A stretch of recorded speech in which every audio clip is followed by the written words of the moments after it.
La plus grande nouvelle cette année, c'était quand même 50 ans Rumble in the Jungle en RDC. Historique. Absolument. Parce que, évidemment, on ne peut pas parler de cet événement sans parler du maréchal Mobutu Sese Seko. Que symbolise le combat Rumble in the Jungle dans l'histoire africaine et mondiale d'après vous?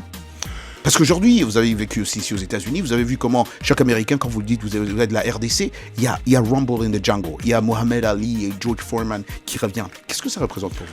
C'est une image qui est forte. C'est une image qui est forte. Moi, j'étais jeune, j'avais 4 ans à l'époque, au moment du combat. Moi aussi, je me rappelle trop bien. Très jeune.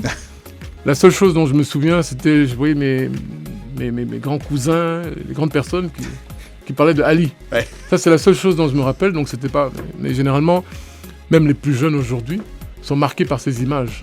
De voir ces deux Noirs américains qui se rendent sur le continent américain. On a encore ces images en tête de Mohamed Ali dans le cockpit de Air Zahir, avec le commandant Dia Soloa. C'est étonnant de voir un Africain, un Noir africain aux commandes d'un DC-10. Donc ces images-là sont très fortes et naturellement le combat entre ces deux titans. Pour rappeler quand même que George Foreman, c'était quand même ce titan qui cognait tout sur son passage.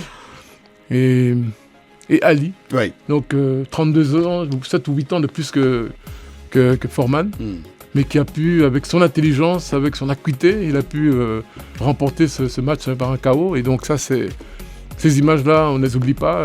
Les jeunes, nos mamans, nos oncles, nos anciens, ils se rappellent de ces images-là quand on en parle à Kinshasa.